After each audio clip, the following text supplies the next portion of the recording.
Hey all, here are OS Reviews. Here in the second half of 2023, Samsung recently unveiled their latest generation of the Galaxy Tab series, being the S9 line, and they are undeniably powerful devices. Certain configurations can stretch north of $1,000. So I think it's also an appropriate time to take a look back at a slightly older model and see if it's still a interesting value proposition. In today's video, we'll be checking out the Galaxy Tab S5e. This is more of a upper mid-range device, comparable to the S6 Lite and the S7 Fan Edition tablets that followed after it. It was launched in 2019, making it now about 4 years old. Originally hitting around the $500 price range, it can now be found for around $100 when you are shopping around, putting it squarely into budget territory. And the most impressive thing on this model is definitely that Super AMOLED 2K resolution screen. Samsung, of course, commonly uses OLED on their more flagship devices, and to see it on such a large panel is really impressive. In terms of contrast, everything just truly pops. This is also a superior panel even compared to the slightly newer S6 Lite and the aforementioned S7 Fan Edition, which both use TN LCD screens, which are cheaper to manufacture. Granted, this is a 60Hz screen that was still the norm though in 2019, and honestly, when it comes to navigating around the UI, it still feels good enough, especially in this low price range.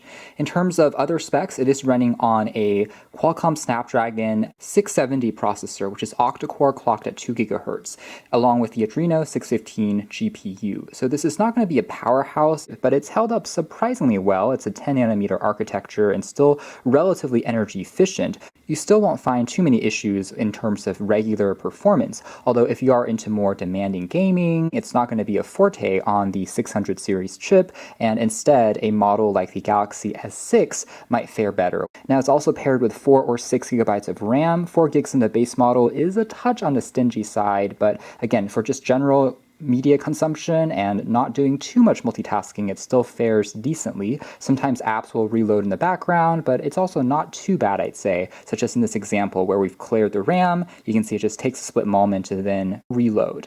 The 7,400 milliamp hour capacity battery is also still keeping up pretty well. Of course, if you're picking up a used or refurbished model, do expect some degree of battery degradation, but generally speaking, you can still hit around 7 to 8 hours of screen on time. It's good enough for a day, if not 2 or 3 days of usage, depending on what you're doing on the tablet, and standby time tends to be excellent as well. So leaving it overnight, if you turn off Wi-Fi and Bluetooth, it tends to drain just less than 1%. Tops up at 18 watts using USB Type-C, which does also support video output, so you can connect it to external monitors, taking around 2.5 hours to top it up completely.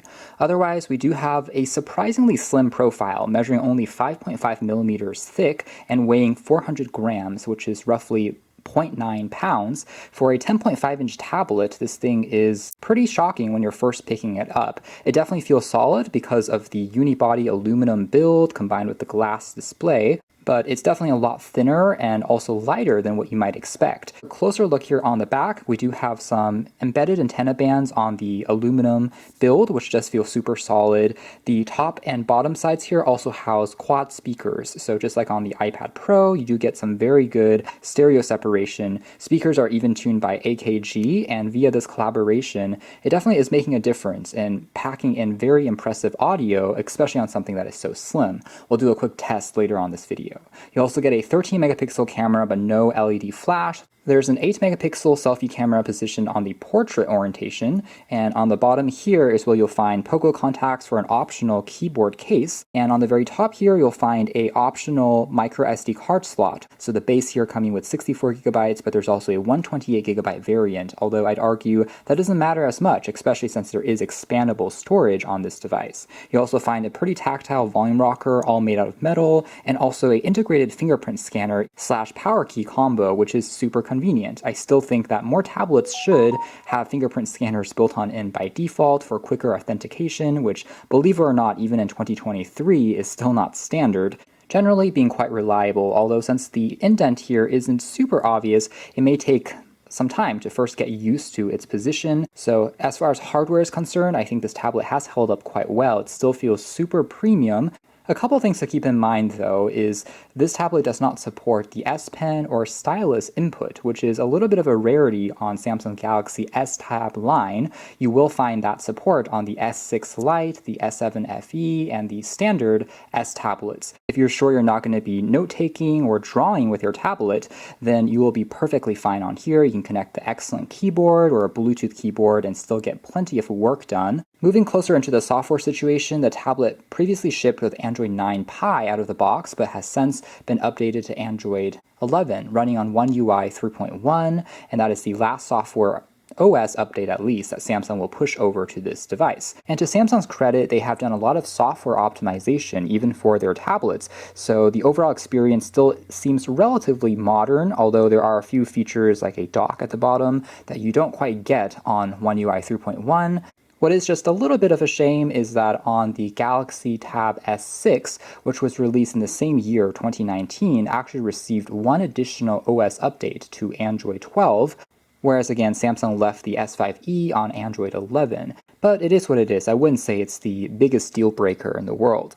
Granted, you will still find some duplication of apps from Samsung and then stock Google. You have, for instance, Chrome browser pre-included, the Play Store, but you'll also find the Galaxy Store. And Samsung's own internet browser plus Bixby is on here as well, in addition to regular Google Assistant. But on the other hand, there are utility tools like Notes, as well as even a voice recorder, file manager, as well as music player, which are handy since they don't come pre-included with Android. So if we jump into the performance, let's start off with the camera, which I would say it's not super important on a tablet as compared to on a smartphone, since you're not going to be quite as likely to use this as your primary photography tool. Many of the software features from Galaxy S phones can also be found here, including panorama, hyperlapse, even a pro mode if you really wanted to do that on a tablet, and also a portrait mode, but it's using just this one camera lens, so it takes a little bit longer to create that depth effect by stitching two photos together. You can also zoom in digitally as well, up to 4 times magnification. For a tablet, it is more than good enough and accentuates this beautiful display. Again, aside from Samsung, it's really only Lenovo that are making these larger screened OLED devices. What's also neat about this camera app is if you are scanning in photos, it will automatically crop the borders, so it's actually quite smart at handling this, and overall, again, good enough for document scanning. It can also recognize QR codes and barcodes automatically to search it up. Selfie camera also works well enough, although Samsung has since learned that for video conferencing, most folks would rather hold their tablets in this horizontal orientation. So on the Galaxy Tab S8 and S9 series, they have since moved it into this position instead. But it is what it is, still works as long as you aren't blocking it with your hand.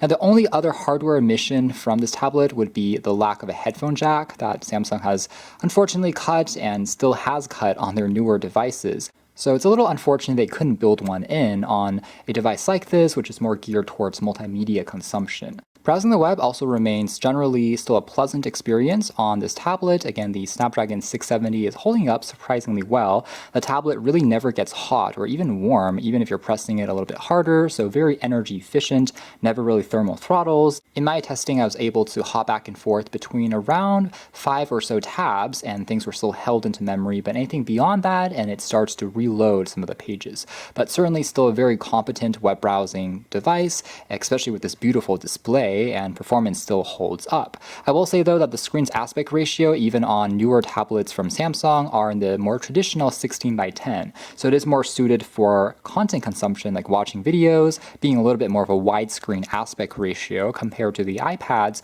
more boxy 4:3.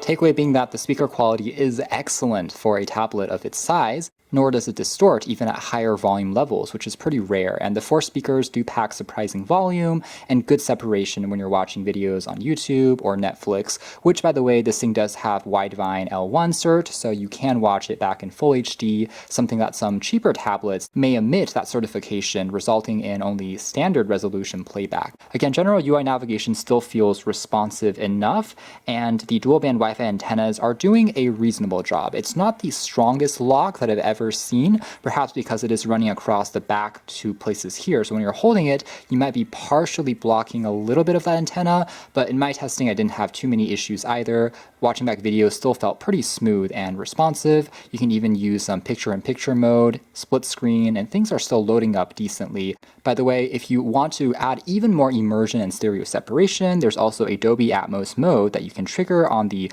notification shade. One mode that you won't find on the S5e though would be HDR, even though the screen should be technically capable of it, but it's, again, one of those certifications that Samsung probably just purposefully left out to try and differentiate its more expensive models like the S6. As far as multitasking is concerned, it has no issues opening up two apps side by side, which the easiest way I found is actually using the sidebar, and you're able to tap on an app and then bring up the sidebar again. You're able to open up the second application just by long holding and then kind of dragging it over the section that you want to use it at. You can then readjust the windows here to your liking and have a pretty decent experience. And then one other feature that is unique on Samsung's One UI is you can drag even a third app as a floating window into the center region here. So this will open up a slightly smaller text box area that you can also rearrange in terms of the size. And then let's say watch back this video while you are browsing the web and maybe doing something else there. Present on the S5e, which I find to be really valuable, is DeX mode. It just makes it even more of a multitasking and productivity tool. DeX is typically found on the Galaxy S smartphones, where if you connect it by Type-C to an external monitor, it will trigger a desktop mode. But on their tablets, you're able to enable it directly on the tablet's display, putting it into kind of a pseudo, almost Windows or Linux environment with this desktop bar on the side and all your applications at the top, as well as shortcuts down below here that you can quickly tap on. This can be very powerful if you are connecting it to a, let's say, keyboard as well as a mouse, and you're able to now use this as something like a Chromebook alternative. And as long as your workflow is primarily with web browsing, document editing, and some Android apps, you will be perfectly fine. Just to serve as an example here, I have since paired this Bluetooth mouse, and you can see that everything is, for the most part, working quite well. Feeling a little bit more productive, especially if you are used to this type of environment for things like email, maybe doing a little bit more research, again, with a traditional mouse and keyboard. Now just a quick demo of some light gaming. The emphasis there is on light. You can technically install any app from the Play Store without too many issues, but for more demanding games, definitely expect it to just load a little bit more slowly. You can see some moments of hesitation here and there, and this is Fruit Ninja, which is a game that's already not the heaviest in terms of GPU usage. So if you are taking a look at titles like, say, PUBG or Asphalt series, you won't find the best experience, and you will notice a little bit more slowdowns, plus will likely have to lower the graphic settings to the minimum amount. But in general, it's still serviceable if you're into more casual gaming, but if you are into more competitive, again, AAA style games, it's not going to fare as well unless you're using cloud gaming. Certainly an option to consider, and again, most content just taking maybe a few extra seconds to open if you're used to more flagship grade computing and mobile devices. As far as other applications are concerned, comics can look a little bit more stretched compared to on the iPad's 4:3 aspect ratio, which is a bit wider, but all in all, still not bad. I think at 10.5 inches, this is still very manageable and can be, again, easily held as well as transported without too many complaints. So that is more or less it as far as our revisited look at the Samsung Galaxy Tab S5e here in 2023, as one of the cheapest OLED Android tablets that you can now find on the market. So it still has, again, a beautiful display for content consumption, excellent speakers, still very good battery life, all wrapped in a thin and lightweight frame with a fingerprint scanner. As long as you aren't expecting it to play, again, the most demanding of games, and you're still keeping things to just regular usage, I think you'll still be quite content in terms of value. You can learn more details if interested in the links down below. Thanks for watching here at OS Reviews. That's been the S5e Tab Revisited.